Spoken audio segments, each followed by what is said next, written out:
On today's show, some major updates from practice yesterday. The Ottawa Senators with some reinforcements coming on the back end in Dallas. And it's the final day of 2024, so we take a look back at some of our favorite Ottawa Senators moments of the year. This is Ridly Greig, and you're listening to the Locked On Senators podcast. You're Locked On Senators, your daily podcast on the Ottawa Senators. Part of the Locked On Podcast Network, your team every day. Welcome. You are locked on to the Ottawa Senators, the only daily podcast covering the Sens. On the outskirts of enemy territory, I'm Ross Levitan, alongside Brandon Piller up in the Blue Mountains. Today is Tuesday, December 31st, and 2024 has come and just about gone. Before we get to our favorite memories of the year, and also a look back at the Ottawa Senators year in review, Pilsy, Artem Zub getting flown into Dallas. He's on the ice, regular member in practice. They're not going to do that if he's not going to play, right? Yeah, I don't think Zub was brought in to be a hype guy or to give motivational speeches before the game, Ross. So I got to believe that they're bringing him in because they believe, he believes, and the team doctors believe that he can play in at least one, if not both of these back-to-back games. Personally, Ross, you know me, patient Pilsy. I would probably hold him out on the Dallas game and bring him in St. Louis. Nothing wrong with being extra cautious here, especially with a broken foot. And Artem Zub seems to be a guy that unfortunately is very injury prone due to no fault of his own. I mean, when you look at the injuries that have happened to him. So I think that would be the play, especially second half of a back-to-back. Get some fresh legs in. Maybe that's the way to go. Get him a little bit more time to get acclimated with his teammates again. And how about 8 defensemen now on the trip for the Ottawa Senators, where JBD was taken out of the lineup and then comes back, and he's at practice. So it seems like it's all good for the Ottawa Senators having options on the blue line. I even, other than the penalty, liked Nicholas Matinpalo's game against the Minnesota Wild. So that, to me, is going to be the curious decision of who comes out of the lineup if and when Artem Zub is back, whether it's in Dallas on Thursday or in St. Louis on Friday. Well, Ross, again, I think you could look at the lineup and say, Artem Zub played a lot with Jake Sanderson in the past. Maybe you just put him there, and whoever's playing there, whoever happens to be there, you just take him out to keep the rest of the D pairs together. That would be how I would approach it. Okay, well, we'll see if Travis Green agrees. I mean, it is good timing for Travis Hamonic to have his best game of the season in the last game, so it'll be intriguing. But as of practice yesterday, Artem Zub was skating with Jacob Bernard-Docker as the extra pair. That's courtesy of our friends over at TSN 1200. I wonder what the boys are getting up to in Dallas, whether it was last night or whether they're going for New Year's Eve tonight. They've got quite a couple days. Not often you're in a road city for as long as the Ottawa Senators have been now in, or will have been in Dallas. Giroux took a maintenance day yesterday at practice as well. The lines, though, staying the same as they were in the game, more or less, obviously, with no Giroux. They moved Cole Reinhardt onto that line with Josh Norris and Nick Cousins. Most likely as a placeholder for Giroux. The rest stays the same. Stützle, Gaudette, Batherson, Pinto, Tkachuk, Greig, and then Ostapchuk and Gregor on the other line. Sanderson, Hamonic, Shabbat, Jensen, Clevin, Matinpalo, and as I mentioned, JBD and Zub.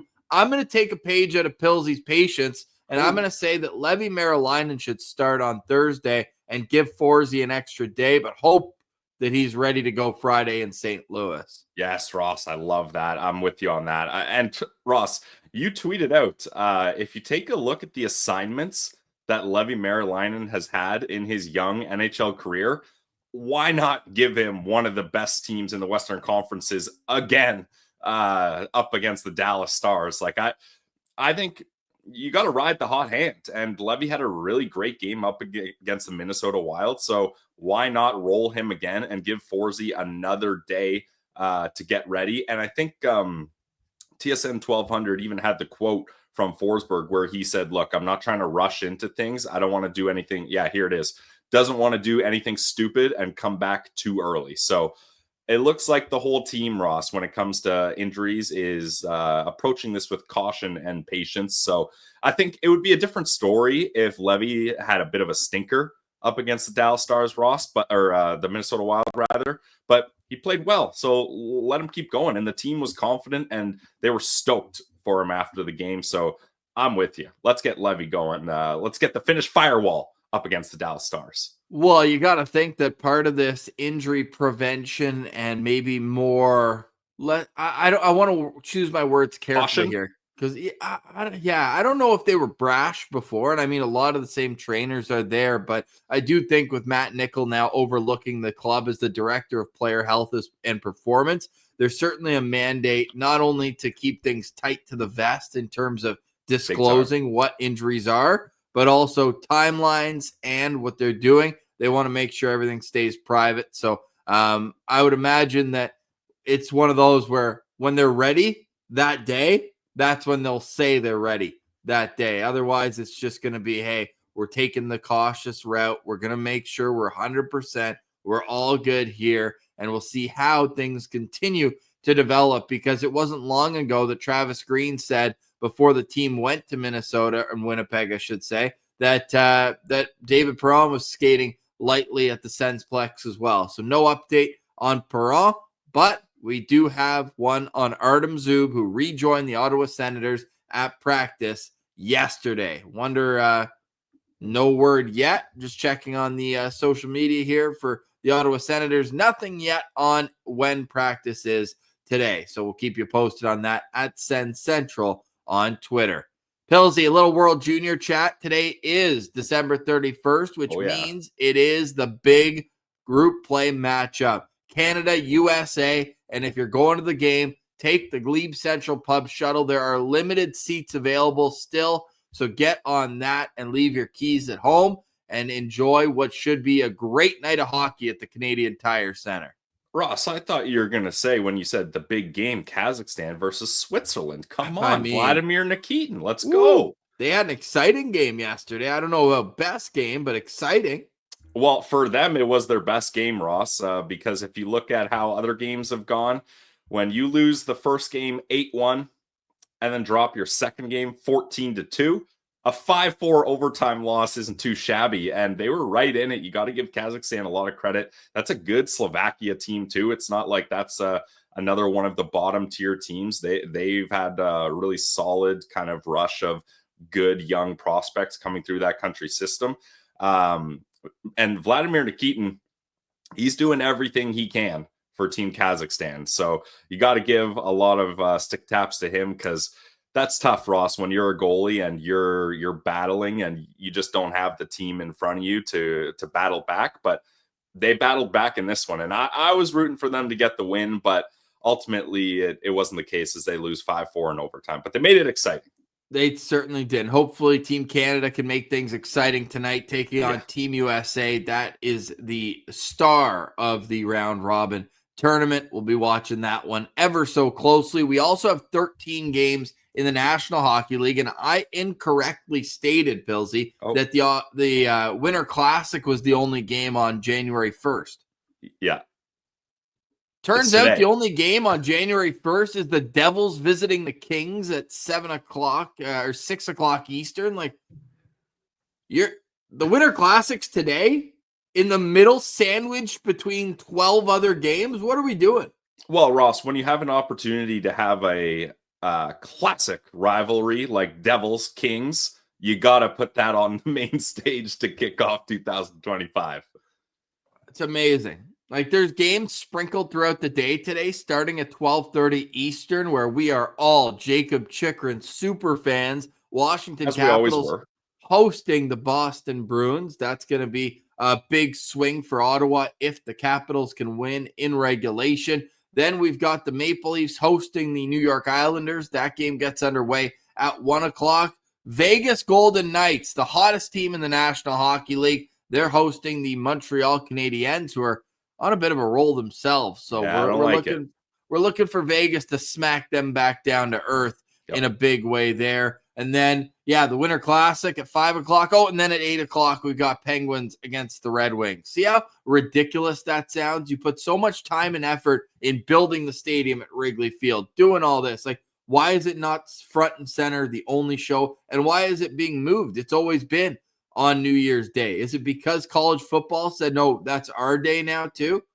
Like, I don't confused. Know. It's a weird move, Ross, and also kind of a weird move to have St. Louis in this game. No offense to the Blues, who the Ottawa Senators will be seeing, and we give them our utmost respect. Do you think Ottawa has an advantage here because they're coming back inside for their first game after this? I don't think that's a thing, but maybe Locked On Senators stats department can do some research on teams playing from outside to back inside again. Okay. But it's like the Connor Bedard thing makes sense. Wrigley Field obviously makes sense, but I don't know. The St. Louis Blues, I feel like that was a weird choice as an opponent. Yeah, a bit of a thud. But what is cool, though, is Cam Fowler playing his 1,000th game in an outdoor game. That's true. That's why they planned it, I think. Yeah, exactly. Long before the trade was even made. But as the rooting interest goes for the Ottawa Senators today, you're looking at the Washington Capitals. I'm going to say the New York Islanders because they're so far back and I just don't want to see the Leafs win. Yeah, I guess. But Ross, the New York Islanders, they're always right in the mix for the wild card. Okay. To finish off the season, they're going to get 9 shootout losses that will sneak them in. Abstain from that game. Thank you. Vegas Golden Knights over the Montreal Canadiens. That's a no-brainer. We'll go with the Detroit Red Wings at home over the Pittsburgh Penguins. Pittsburgh in regulation on Ottawa's heels there, but with an extra couple games played. Senators will have 3 games in hand over Pittsburgh after tonight. Then you've got the Carolina Hurricanes. We're hoping they beat the Columbus Blue Jackets. Just get these guys completely out of the race. We're looking at Dallas to beat Buffalo more just because they're a Western Conference team. Buffalo's still 5 games below 500 after their 13-game skid. And then out west, the San Jose Sharks are hosting the Philadelphia Flyers. We are all Sharks tonight. And the Ducks and Devils, the only East-West game, which just frankly doesn't matter at all. All right. And that was talking National Hockey League. Now we're talking 2024 calendar year. I've got the Senators record. I've got the Senators all-year leaders for the scoring race. And then we'll look back at our top Senators memories of 2024. It's the final show of the year right here on Locked On Senators, your team every day. Today's episode is brought to you by our friends over at Rocket Money. Did Rocket Money help you find any subscriptions you forgot about or that you're paying twice? I know the subscriptions, they get me. I had a few subscriptions that I didn't even realize I was paying for, and Rocket Money makes it easy to track them all down. It's a personal finance app that helps find and cancel your unwanted subscriptions, monitors your spendings, and helps lowers your bills so you can grow your savings. And it brings everything together in one place. So subscriptions, spending habits, or even goals you want to hit for the year 2025 coming up. Set your goals. Rocket Money has over 5 million users and has saved a total of $500 million in canceled subscriptions, saving members up to $740 a year when using all the app's premium features. Cancel your unwanted subscriptions and reach your financial goals faster with Rocket Money. Go to rocketmoney.com/lockedon today. That's rocketmoney.com/lockedon, rocketmoney.com/lockedon. Today's episode is also brought to you by the GLEBE Central Pub. Already mentioned today at the GLEBE Central Pub, you can get fired up and ready to go on the shuttle for Canada versus USA tonight at the Canadian Tire Center. Where's the GLEBE Central Pub? It's at 779 Bank Street, right in the heart of the Glebe, walking distance from TD Place Arena. If you do want to go see Kazakhstan do their thing today at the rink, make sure to fill up before the game and after at the GLEBE Central Pub. The vibes are free at the GCP, and they just unveiled their New Year's Eve menu, too, if you want to take part in their dinner at the GCP. French onion soup to start. You get a filet mignon, mashed potatoes, veggies, and gravy, or a lobster linguine in a white wine lemon dill sauce with spinach and cherry tomatoes, and finish that off with a creme brulee topped with a berry compo. Oh That's my God. $55 per person or $100 for two. It's going on tonight. It's a special menu at the GCP. They've got the Lewis boys performing tonight, and guess what? They're open until 3 a.m. tonight to Let's go. bid farewell to 2024. So go where the vibes are free. That's the GCP. It's our pub in the heart of the glebe, and make sure to let them know that Locked On Senators sent you. The vibes are free at the GCP.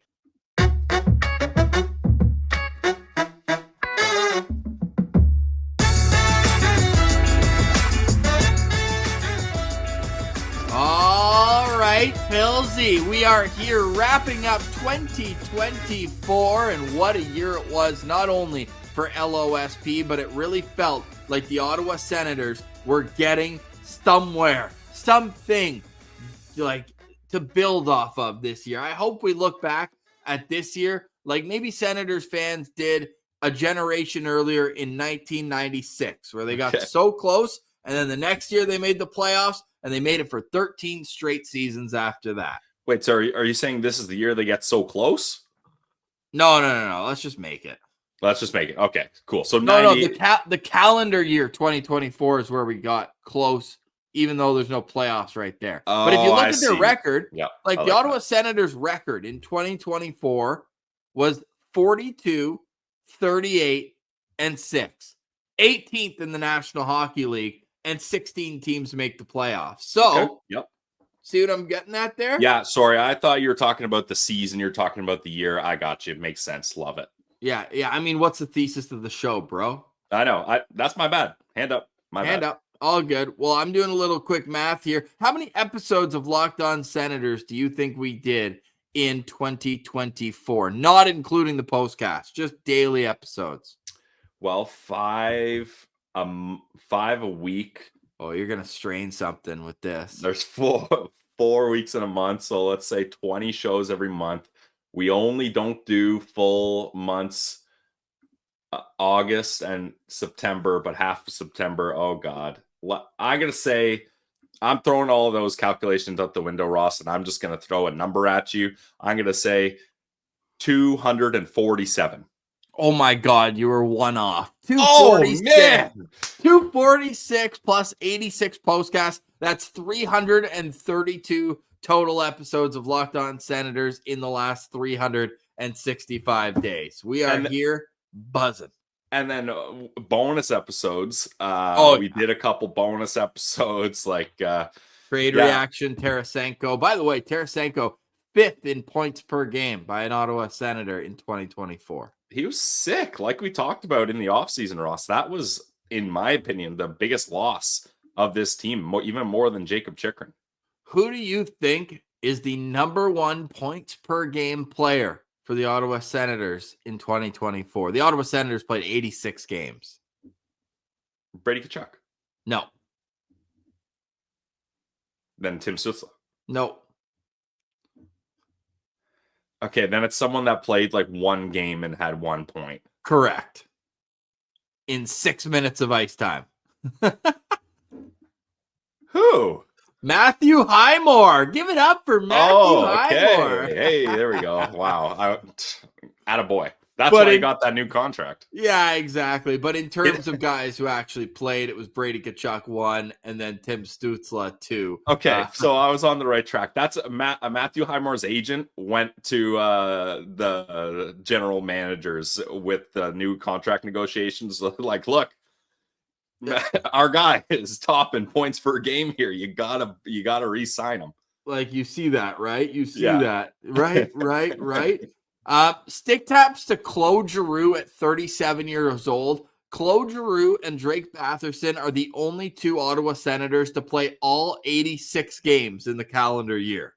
That's impressive for both of them. Obviously, Claude Giroux at his age, but we know after speaking with Tony Greco, his what do you call him? Personal trainer? Yep.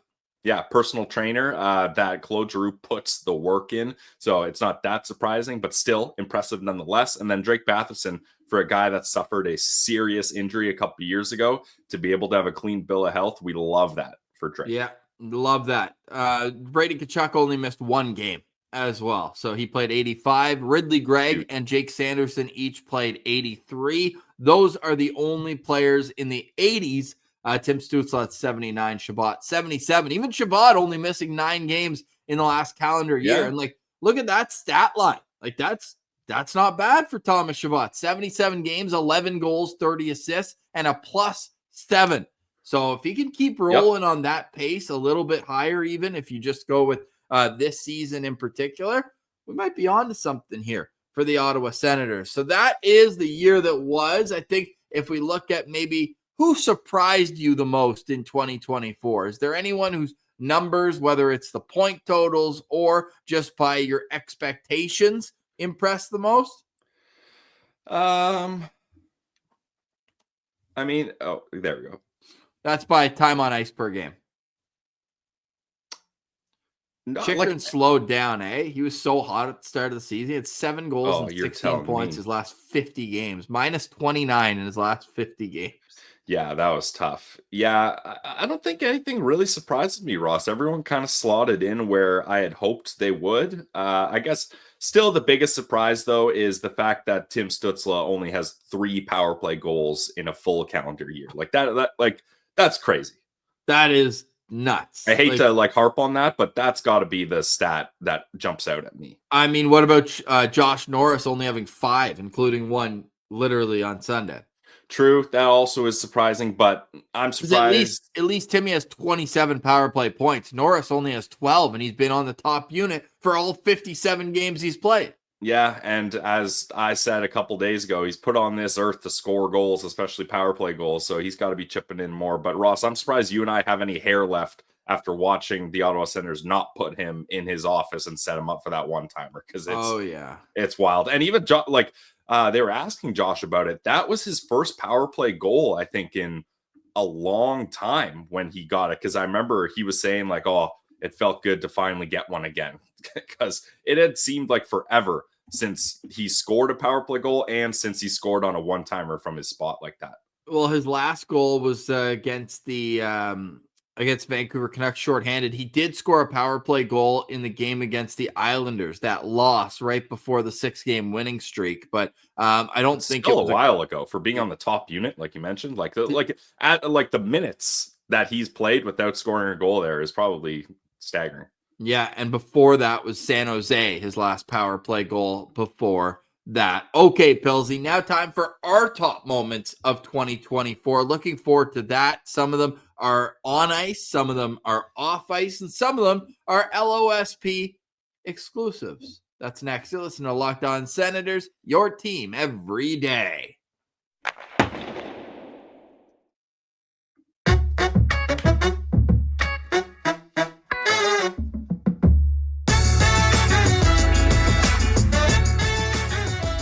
A reminder that you can get in on advertising with the Locked On Senators podcast. You can shoot us a note to our contact email attached to our YouTube, or reach out on social media at Sens Central on Twitter or lockedon.senators on Instagram. We want to wish everybody a happy and healthy new year and hope that this is the best year to come, both on Locked On Senators, where we set records on YouTube up 20%, set records on audio up 26%. The times of being a Sens fan, you've gone through the darkness. The light is at the end of the tunnel, and Pilsy, the gondola doors are open. It's ready to take us up the mountain.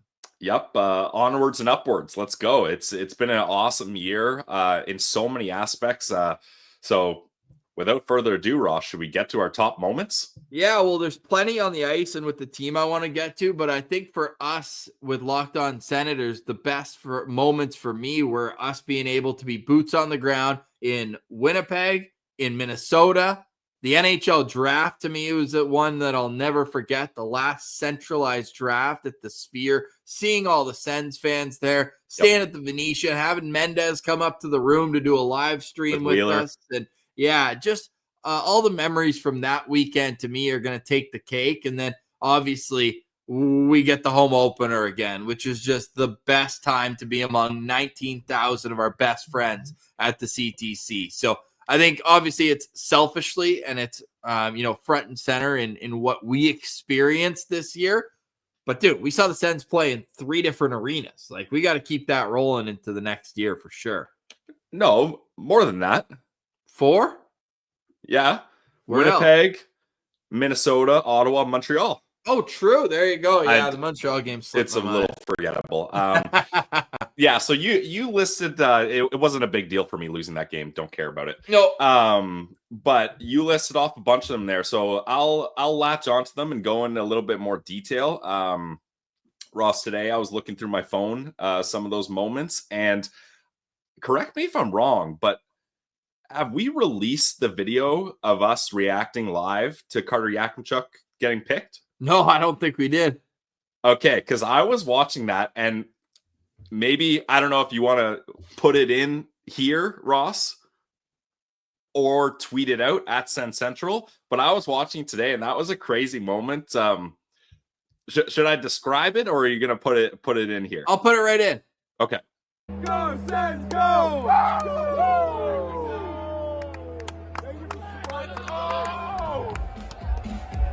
Hey, Islanders, I'm sorry. Yo, as he walks up, steady, Stevie.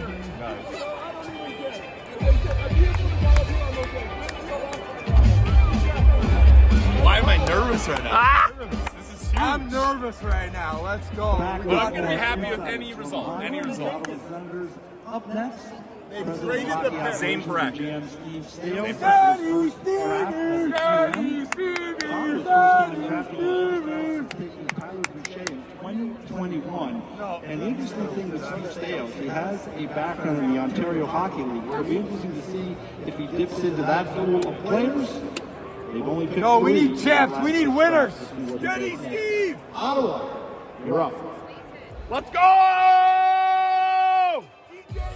Completely new regime. Completely new. Let's see where they go. No clue. No clue. This worked out, dude. We're getting our defensemen. We spend. Whether it's Dickinson, Parak, William. I'm happy. We spend hundreds of hours spending this If moment. they take Silyev, it's a pick. It could be Silyev. I don't think it's going to be, but it could be. Here comes Steady. Here comes Steady. White suit. He's ready to go. Oh, he's got the Jerry's. Let's go. Donnie Boyd's coming up. Hey, Michael Anlauer's coming up. This means business, all right? The pick is in. The 7th overall pick is in. Let's go.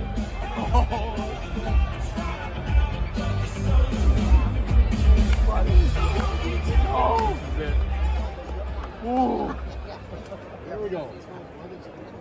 Go Sens! Bonne soirée! I'd like to thank our fans back in the Ottawa Gatineau community for their support. We're right here! GLEBE Central Pub! GCP! Vibes are free!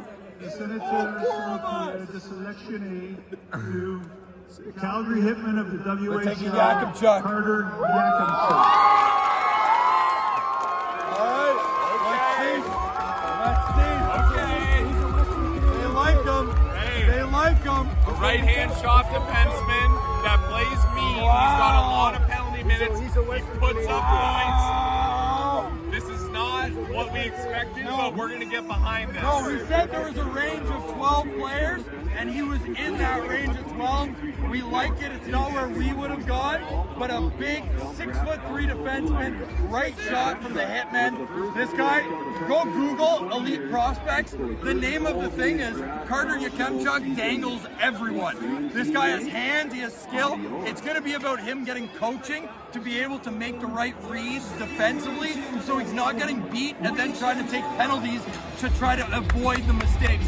I like the pick, I don't love it, but let's see where it happens. Yeah, that's the thing. Anyone the Sens were going to take in this range, we were going to get behind. We're I'm into this pick. I like it. I see the vision. It's a right-hand chop that plays a mean game, that can play offensively. It's not going to be instant, but in a couple of years, I think this could be huge. How many defensemen score 30 goals? Yes, I know Zane Breck. This is an interesting pick. Okay, so that was ridiculous. Yeah, that was a wild moment for both of us. The looks on our faces when that pick happens, and the smug attitudes of us being like, it's gonna be Zane Parekh, Z Buyam, Sam Dickinson, and then moments later we're like, it could be Celiev, it could be Celiev, and then none of the guys who we thought it was gonna be, it ends up being. So all-time moment, and you can tell you and I were just basking in the glory of being at the Sphere. The feeling that no matter who they picked, even if it's someone that we listed 4 different players, it wasn't that person that we were going to be excited about. So yeah, there's the picture from the moment right after. We're in our Roots swim shorts. All-time wild outfit choice, a jersey and swim shorts going to the draft. And people are really getting on me that I had the your sandals Birkins on. You caught a lot of that. Might be your most controversial thing, is you wearing Birkenstocks there, Ross. People were very upset about that. That's us. It was with Carter 50 Yakemchuk. degrees in Vegas. Give me a break. Yeah, hey, it didn't bother me that much, but some dogs people, were barking. People were telling me they really didn't like it. That was awesome. And then, excuse me, one moment that you forgot that I'm surprised is going to make it to me. Normally, Ross, when your team doesn't make the playoffs and it's Game 7 of the Stanley Cup Finals, you're just happy to be a hockey fan. But that night was the night for the Ottawa Senators, because moments before puck drop, Game 7 of the Stanley Cup Finals, it was announced that the Ottawa Senators had traded Joonas Korpisalo, Mark Kaslick, and the 25th overall pick of the 2024 draft. In return, landing Vezina winner Linus Ullmark. I mean, that was just so crazy because we were all hyped up for Game 7, 2 best words in hockey, especially when it's a Stanley Cup Finals and a wild series like that one.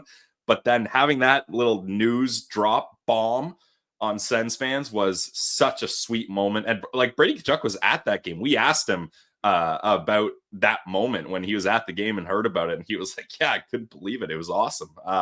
So that for me was an incredible moment, because Joonas Korpisalo, great guy, awesome mask, but moving on from him and acquiring a Vezina winner and a guy like Linus Ullmark was just exactly what Ottawa Senators fans needed.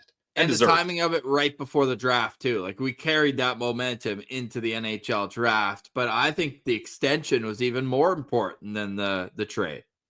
Really? Okay. I was confident they were going to extend him no matter what. So for me, that was more a moment where my hot take happened really quickly.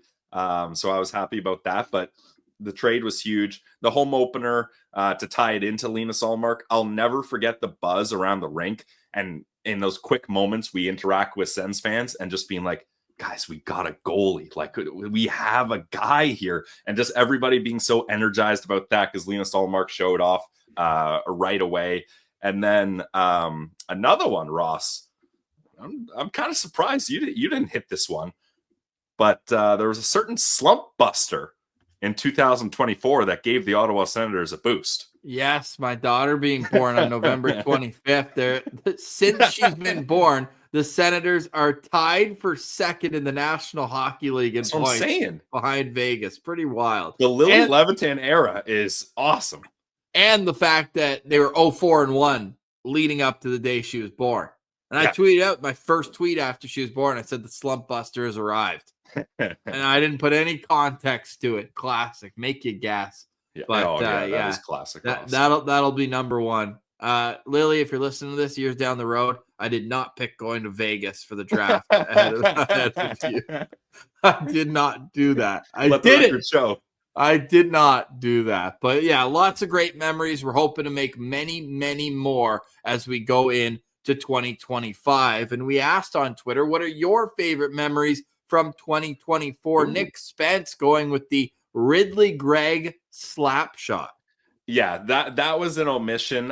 Funny enough for me, Ross, I think I was the only Sens fan in the world that wasn't watching that game and saw that live, because I was in Florida with some of my buddies that are not hockey fans. So we didn't catch the game. I think I told the story. I was at the casino in Miami, and You were on the postcast live. Yeah, I was on the postcast. I was feeling good about it.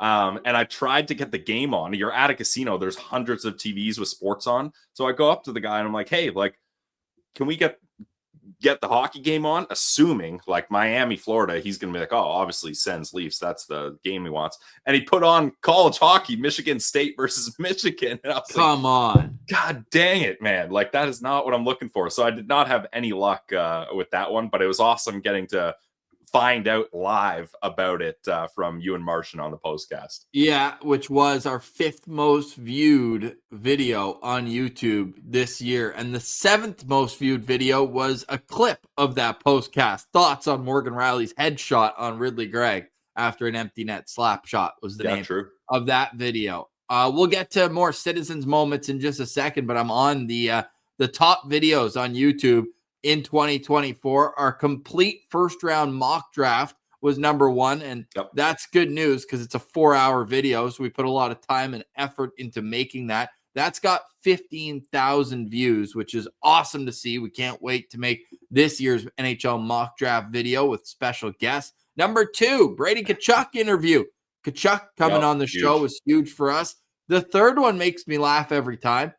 When Nick Cousins signed a 1-year contract in August. That was one of those bonus episodes that doesn't even count towards the 217. Was it 217? You were the one who 246. 246. Thanks. I was way off. And then another post-lottery mock draft, top 8, which included Ottawa. So hopefully we don't have to worry about that this year. All right, Pilsy, what was Carter's top Sens memory? Carter's? Like Carter Yakemchuk? Carter Cannon 95. I got it pulled up right here.